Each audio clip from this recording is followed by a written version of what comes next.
Everyone, welcome back to my channel. I hope आप सब लोग अच्छे होंगे, आपकी तैयारी अच्छी चल रही होगी। और ये वीडियो मैंने कल ही अनाउंस कर दिया था कि मैं कल आपको एक IBPS PO mains level puzzle solve करके बताऊंगी।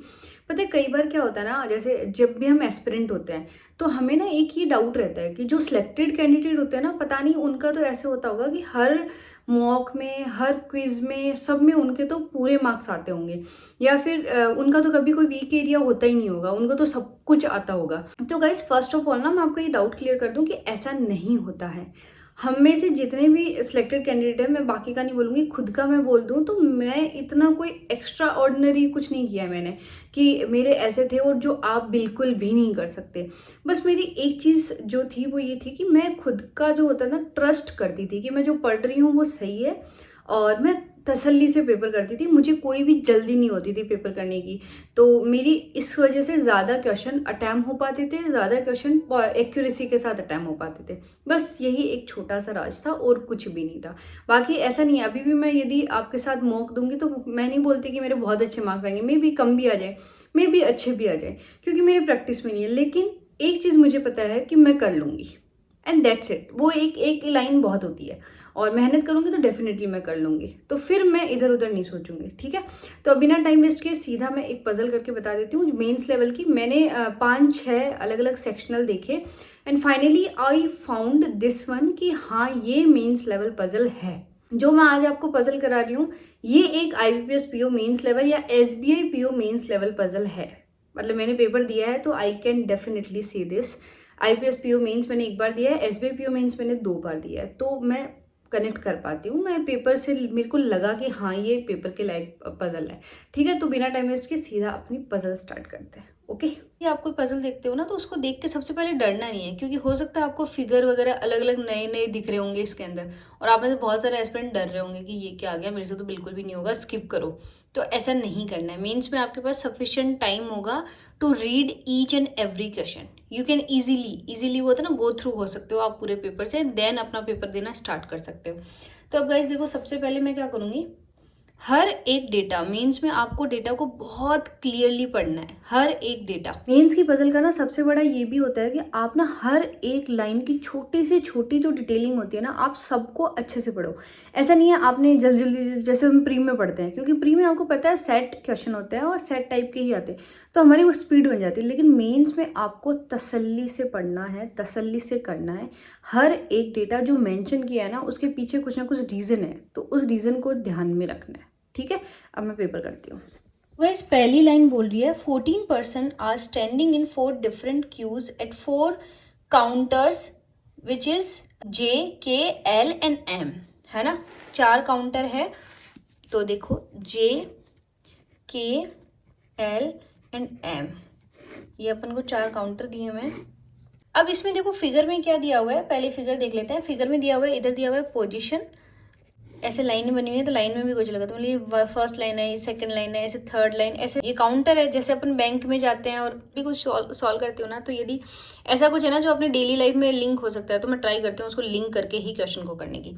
तो अब देखो, जैसे आप बैंक में जाएंगे, काउंटर पे लोग खड़े हैं, तो वही ना आपकी बराबर, जब फर्स्ट के बराबर पूरे फर्स्ट खड़े हैं, फिर सेकंड के बराबर, रो भी तो बराबर चलेगी कॉलम के साथ साथ, है ना। इस चीज का ध्यान रखना। अब ये बोल रहा है कि सब नॉर्थ फेसिंग है। हाँ, काउंटर इधर है तो सबका फेस भी इधर ही है, नॉर्थ की साइड सबने फेस कर रखा है। कोई काउंटर की तरफ पीठ करके क्यों ही खड़ा होगा। The distance between 2 person standing in a Q same, और आगे पीछे भी सेम डिस्टेंस है ना। अब देखो आगे क्या बोल रहा है, Q number 1, 2, 3, 4 denotes position in even number block और इन ऑड नंबर ब्लॉक। ये बोल रहा है कि ये 1, 2, 3 जो है ना, ये पोजिशन बता रहा है कि भाई कैसे कैसे लोग खड़े हैं। Amongst those 14% there are 7 girls. Guys इस लाइन को ध्यान से पढ़ो, देर आर 7 गर्ल्स। इसका मतलब गर्ल्स बोला है, तो इसका मतलब हमें गर्ल्स को डिनोट करना पड़ेगा, क्योंकि यदि सीधे 14 लोग बैठे होते तो ये ऐसे डिनोट नहीं करता कि गर्ल्स बैठी है ना। तो ये हम एक बार लिख लेंगे। मैं प्री में सजेस्ट नहीं करती लिखना, बट मेंस में आप ट्राई करें लिखना, ताकि कंफ्यूज ना हो। तो ये बोल रहा है गर्ल्स दी हुई है CQ, और मैंने बताया था ना ब्लड रिलेशन जब समझाया था कि गर्ल्स को मैं माइनस से डिनोट करती हूँ, बॉय को मैं प्लस से डिनोट करती हूँ, है ना। तो अब देखो गर्ल्स दिया हुआ है CQRSTV एंड X, ये 7 लड़कियां हैं, and rest of them are boys, और बाकी जो 7 है वो लड़के हैं। 14 लोग हैं ना पूरे, बाकी जो 7 है वो लड़के हैं। D is the only mail in the Q, ये बोला डी है ना वो ओनली मेल है अपनी क्यू में, मतलब बाकी जो इसके साथ जितने भी लोग होंगे, चाहे 2 हो, चाहे 5 हो, चाहे 6 हो, जितने भी हो, वो सारी फीमेल होगी, डी ओनली मेल होगा अपनी क्यू में, है ना। और क्यू ऐसे बनी हुई है ना, एम के काउंटर के सामने क्यू बनी हुई है, एल काउंटर के सामने बनी हुई है, के काउंटर के सामने बनी हुई है, जे काउंटर के सामने बनी हुई है। Only one person is standing between you and W in the same Q. अब देखो गाइस, ये हम सीधा यहाँ नहीं पुट कर सकते, मेंस की है तो डेफिनेटली यहाँ डायरेक्ट नहीं पुट करेंगे, हम नीचे इसकी जो भी पॉसिबिलिटी बनती जाएगी वो करते जाएंगे। ये क्या बोल रहा है कि only one person is standing between you and W in the same Q. ये बोल रहा है एक बंदा है जो यू एंड डब्ल्यू के बीच में खड़ा रहता है, तो यू या तो आगे खड़ा है, डब्ल्यू पीछे खड़ा है, या फिर डब्ल्यू आगे खड़ा है, यू पीछे खड़ा है, ठीक है, ये बन सकता है। अब क्या बोल रहा है, B is not standing in the queue of counter J, है ना। ये बोल रहा है कि जो जे काउंटर है ना उसके अंदर बी नहीं खड़ा, तो मतलब ये बी की पॉसिबिलिटी इस कहीं भी नहीं होगी, यहाँ पे बी नहीं बैठेगा इस पूरे काउंटर की क्यू में, ठीक है। तो बी के लिए 3 ही रही, या तो के काउंटर की लाइन में हो, या एल काउंटर की लाइन में हो, या एम काउंटर की लाइन में हो, ठीक। लिखते जाना पॉसिबिलिटी जैसे जैसे हम बोलते जा रहे हैं, एक एक लाइन पढ़ेंगे उसके अकॉर्डिंग हम करते जाएंगे। No boy is standing behind A. अब देखो ए, देखो लड़कियों वाली लाइन में है कहीं नहीं है, इसका मतलब ए भी लड़का ही है। और ये बोल रहा है कि ए के पीछे, मतलब पीछे की साइड कोई भी लड़का नहीं बैठा है, कोई भी बॉय नहीं है, गर्ल्स हो सकती है ना, ये पॉसिबिलिटी नहीं बताई, तो मतलब बॉय नहीं है, तो जैसे पॉसिबिलिटी बोल रहा है वैसे वैसे लिखते जाएंगे कि बॉय नहीं है, ठीक है। B is standing just behind Z, देखो लिखते जाओ, जेड के जस्ट पीछे बी है, and just ahead of Q, ये बन जाएगा एक पूरा, एक किसी क्यू में ऐसे खड़े हैं ये लोग। अब देखो Z लड़कियों में कहीं नाम नहीं है, तो इसका मतलब Z है बॉय। बी का कहीं नाम नहीं है, क्योंकि गर्ल्स मेंशन था, तो ये बॉय एंड गर्ल आपको पूरे क्वेश्चन में लेके चलना है, क्योंकि इसका भी बड़ा रोल है। बी का भी नहीं है तो बी भी होगा बॉय, लेकिन क्यू का नाम है तो क्यू हो गई गर्ल। सेम इसके अंदर यू एंड डब्ल्यू दोनों, ये तो बी है ना, यू एंड डब्ल्यू दोनों हो गए बॉय। ये चीज़ें ध्यान रखना, क्योंकि क्वेश्चन में गर्ल मेंशन था, ये कंफ्यूजन मतलब पैदा कर देगा आपके साथ, है ना। अब देखो अगला करते हैं, आगे क्या बोल रहा है, 3 person are standing between T and X. X के लिए बोला है who is standing last in the queue, है ना। एक्स के बाद कोमा डाल के लिखा है ना हु, तो मतलब वो जो एंड में है उसी के लिए हु लिखा हुआ है ना। अब देखो 3 पर्सन आर स्टैंडिंग बिटवीन, तो ये आ गया टी, टी देखो गर्ल्स में है तो गर्ल्स, ये सिंबल साथ साथ रखना, 3 पर्सन है 1 2 3 एंड एक्स, एक्स भी लड़की है, और ये बोल रहा है ये लास्ट है, तो मतलब ये जो भी क्यू होगी इसके ऊपर कोई हो सकता है, लेकिन ये जो भी क्यू बनी इसमें एक्स लास्ट है ना, तो ऊपर तो और भी आ सकते हैं, ये पॉसिबिलिटी ओपन है, लेकिन नीचे कोई भी नहीं आएगा, ये ध्यान रखना। तो एक ही अपनी ये पॉसिबिलिटी भी है अपने पास, ओके। अब अगली लाइन पढ़ते हैं, not more than 5 person are standing in a queue. ये बोल रहा है 5 लोगों से ज्यादा कोई भी क्यू में नहीं बैठेगा, ए काउंटर की क्यू में। तो अब इसमें देखो 1 2 3 4 5 ये हो गए हैं, तो मतलब ये पूरा का पूरा हमें एक काउंटर पे बैठाना है, इसके साथ ना कोई और ऐड होगा, मतलब बीच इन 3 पोजीशन पे होगा, बाकी नीचे ना नीचे कोई आएगा ना ऊपर कोई आएगा, बस ये टी एंड एक्स ऊपर नीचे रहेंगे, ठीक है। अब देखो अगला क्या बोल रहा है, V stands immediate left of D. ये बोल रहा है डी के इमीडिएट लेफ्ट है जो वी है। अब देखो डी क्या था, बॉय था, वी थी फीमेल। अब ये बोला and immediate right of B, और वी जो है वो इमीडिएट राइट है बी के, ये तीनों की ऐसी पोजीशन होनी चाहिए। अब देखो ऊपर, अब हम लिख सकते हैं ऊपर, अब देखो जे में बी नहीं आ सकता है ना, तो बी वी डी ऐसे आएंगे है ना तीनों। तो एक बार ये काउंटर छोड़ दो, क्योंकि वो आप बाद में मैच कर लेंगे, या फिर मैं बोलूँगी यहाँ लिख लो, है ना। ये आ गया जे काउंटर, ये आ गया के काउंटर, ये आ गया एल काउंटर, ये आ गया एम काउंटर। अब एक रैंडम लिख देंगे, बी के ऊपर भी कोई आ सकता है ना, लेकिन हमें पता है कि बी वी और डी ये ऐसे आएंगे, ठीक है। अभी हम ऊपर नीचे और कहीं नहीं कुछ नहीं मेंशन करेंगे। अब अगला देखो, T stands immediate left of Z. ये बोला टी है ना जो जेड के एकदम, लेकिन देखो एक पॉसिबिलिटी ये भी तो थी। अब इस पॉसिबिलिटी को उस पॉसिबिलिटी के साथ बी बी कॉमन है तो मर्ज कर देंगे, तो ऊपर आ जाएगा जेड है ना, नीचे आ जाएगा क्यू। लेकिन ऊपर नीचे और भी आ सकते हैं, ये तो क्या आ गया, लेकिन आप समझ सकते हो इसके ऊपर नीचे अभी हमें नहीं क्रॉस हुआ है, ये पॉसिबिलिटी क्रॉस नहीं हुई है। अब देखो अगली लाइन पढ़ो, T stands immediate left of Z. Z के इमीडिएट लेफ्ट में टी है, टी लड़की है, और यहाँ पे क्या था कि मैक्सिमम 5 ही बैठ सकते हैं और 5 हमने यहाँ बैठा दिया था, तो इसका मतलब जेड एकदम टॉप पे आएगा और टी इधर आएगा, फिर 1 2 इन दो के बराबर, एंड 3 एक और, एंड देन यहाँ आ जाएगी एक्स, है ना। अब ये सेम टू सेम फिगर हम ऊपर बैठा देंगे अपनी जो फाइनल पॉसिबिलिटी है उसके अंदर।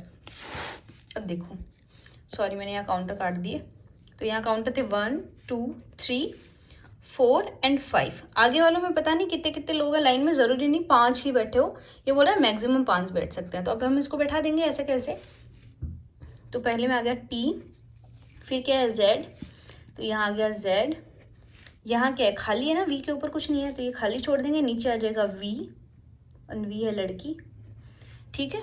उससे आ गया डी, वी के बराबर में, तो ये आ गया डी, एंड डी है बॉय। अब देखो जेड के नीचे है बी एंड क्यू, तो ये आ गया बी बॉय, क्यू गर्ल, और यहाँ पे देखो, यहाँ पे तो फिक्स हो गई ना 1 2 3, 3 छोड़ के, और यहाँ आ गया एक्स, और ये वाला काउंटर हो गया अपना कंप्लीट, क्योंकि 5 लोग आ गए हैं ना। ओके, अब कितने लोगों को बैठा दिया अपन ने, देखो 1 2 नहीं देख 5 तो ये आ गए, 3 ये आ गए, 8 2 2, क्योंकि ऊपर तो कोई बैठा ही है ना, फर्स्ट रो तो खाली है, तो 4 ये आ गए, 8 एंड 4 12 हो गए, मतलब 2 की जगह और है। अब हमें नहीं पता कि इसके नीचे आएंगे, इधर आएंगे, इधर आएंगे, हम आगे वाली पॉसिबिलिटी देखेंगे। अगला क्या बोल रहा है कि W stands just ahead of R। ये बोल रहा है कि W है ना, जो ये अपन ने एक ये पॉसिबिलिटी भी तो देखी थी ना, ये बोल रहा है R के जस्ट आगे W है, तो मतलब R आ गया यहाँ पे, और R है लड़की, या फिर आ जाएगा R आ जाएगा यहाँ पे, R है लड़की। एक तो ये पॉसिबिलिटी है, एक ये पॉसिबिलिटी है ना। अब देखो आगे बढ़ने वाले से पहले अपन ये वाला करेंगे। अब UWR, इसमें तो पूरे 5 हो गए हैं, इसमें मैंने UWR और इतना बैठाया बीच में एक जगह छोड़ के 4 जनों को, तो 4 में ये तो 5 से ज़्यादा हो जाएंगे लोग, तो मतलब ये तो पॉसिबिलिटी नहीं है। इसमें मैंने UWR बैठाया, यहाँ पे बैठा दिया U, फिर नीचे W, फिर R, तो 4 2 6 6 3 9 9 और 5 14। हाँ ये पॉसिबिलिटी हो सकती है। सपोज मैंने अगली में भी तो वैसा बैठा सकते हैं, M में भी, सपोज मैंने M में बैठाया, तो ये लोग तो देखो 4 है, और ये क्या बोला था, एक अपन ने ऊपर पॉसिबिलिटी पढ़ी थी कि D is the only mail in his Q, अकेला बंदा है, लड़का है, लेकिन इसमें तो U एंड W भी लड़के हैं, तो मतलब यहाँ नहीं बैठा सकते, तो एक ही पॉसिबिलिटी बची अपने पास 4 लोगों को बैठाने की, तो ये वाली, तो यहाँ बैठा देंगे, तो आ जाएगा U, ये आ जाएगा W which is again boy, and then आ जाएगा अपना R। ये 4 लोग बैठ गए, 5 लोग ये बैठ गए, 4 5 9 9 और 3 12 12, और ये एक जगह यहाँ खाली, एक ये 14 हो गया। अब अगली पॉसिबिलिटी देखते हैं। S stand just behind P, P के जस्ट पीछे एस है बैठा, और पी देखो लड़कियों वाली लाइन में नहीं है ना, तो मतलब पी है बॉय। अब एक ये है ना, और एक अपने पास स्टार्टिंग में पॉसिबिलिटी थी कि एक के नीचे कोई भी बॉय नहीं बैठा है, तो अब देखो हम कहाँ बैठा सकते हैं इसको, यहाँ नहीं बैठा सकते, क्योंकि यहाँ पे ए को बैठाया तो ए भी बॉय, डी भी बॉय, ये पॉसिबिलिटी कैंसिल हो जाएगी। पी एंड एस को भी यहाँ नहीं बैठा सकते, क्योंकि पी बॉय है, लेकिन डी तो इकलौता बॉय है, तो ये तो बिल्कुल भी, इसमें तो बिल्कुल नहीं बैठा सकते। इसमें 2 जनों को पी एंड एस को बैठा दिया तो 6 हो जाएंगे, तो नहीं बैठा सकते। इसमें यदि मैंने पी एंड एस को बैठाया तो फिर अगेन 14 से ज़्यादा हो जाएंगे, 14 वाली पॉसिबिलिटी भी तो ध्यान में रखनी है। सारी पॉसिबिलिटी ना आपके दिमाग में चलनी चाहिए। उसके बाद देखो सिर्फ ये वाली जगह खाली है, यदि मैंने यहाँ पी और एस बैठा दिया और ए को यहाँ बैठा दिया, तो पी बॉय है, तो ए के बाद एक बॉय और आ जाएगा, जो पॉसिबिलिटी गलत हो जाएगी। तो हमारे पास सिर्फ एक ही पॉसिबिलिटी बची कि हम यहाँ बैठा दें पी को, यहाँ बैठा दें एस को, और यहाँ बैठा दें ए को। तो अब इसके बाद एक बंदा बैठा तो है, लेकिन वो लड़की है, मतलब बॉय नहीं है, तो ये पॉसिबिलिटी अपनी राइट हो गई, ठीक है। अब जो बच्चा है उसको यहाँ बैठा देंगे, विच इज सी, है ना, और सी क्या हो जाएगी, लड़की, क्योंकि डी के साथ कोई भी लड़का नहीं बैठ सकता, डी के साथ लड़की सी, बस ये कंप्लीट हो गया। ओके गाइस, तो ये थी एक मेंस लेवल की पजल अपनी, और डेफिनेटली ये एक मेंस लेवल पजल है। ये मैंने आपको समझाने में थोड़ा टाइम ले लिया, बस आप ना इसमें एक चीज नोटिस करना, how I read the possibilities, एकदम धीरे धीरे धीरे। मेंस में आपके पास बहुत टाइम होता है, बहुत, बिलीव मी, बहुत टाइम होता है। IBPS PO mains and SBI PO mains, अभी तक आपने RRB PO दिया है, IBPS क्लर्क दिया है, जहाँ की आप जल्दबाजी में क्वेश्चन करे जा रहे हो, वहाँ ऐसा नहीं होगा। You will have a lot of time, क्योंकि क्वेश्चन का लेवल वैसा होगा। अब ये जैसे आपने पजल देखी, फर्स्ट टाइम देखा तो फिगर वगैरह देख के और डर गए होंगे, कई लोग तो कंफ्यूज हो गए होंगे, क्योंकि जो फिगर बनाया है तो उनको लगा ऐसे जो फिगर बनाया है इसी में बैठाना है, लेकिन फिर देखा तो उसमें तो 14 प्लेस थे ही नहीं, तो आपको फिर कंफ्यूजन होगी कि 14 जगह तो है ही नहीं, तो फिर कहाँ बैठाऊंगा मैं बाकी लोगों को, बचे हुए लोगों को कहाँ बैठाऊंगा, ये तो कम ही जगह दी है इन्होंने। ऐसे बहुत बार आप ये जल्दबाजी में ये गलतियां आप करते हो, क्योंकि मेंस का प्रेशर है, मेंस कर रहे हो, है ना, ऐसी गलती। लेकिन आपने एक चीज नोटिस की, मैंने जब उस चीज़ को स्लो पढ़ा, स्लो आपको बताया कि आपकी कैसे सारी पॉसिबिलिटी आपके दिमाग में चलनी चाहिए, आपके दिमाग में घूमती रहनी चाहिए। यदि आप कोई भी पॉसिबिलिटी लगा रहे हो तो उससे पहले जो क्रॉस उसको जो कर रही है वो भी आपके दिमाग में रहनी चाहिए कि नहीं, ये मैं नहीं लगा सकती, क्योंकि मैंने कहीं पढ़ा था कि ऐसा होता है, ऐसा हो जाएगा, डी इकलौता बैठेगा तो मैं कैसे इसके साथ किसी और लड़के को बैठा सकती हूँ, है ना।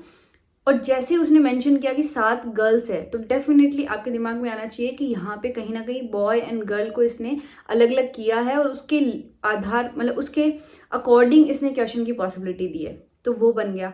आपको ना मेंस में आपके सारे जो बेसिक, जो आपका सारा नॉलेज, सब कुछ, आपका काम कंपोज, सब कुछ फोकस, सब आपको ना वहीं पे रखना पड़ेगा।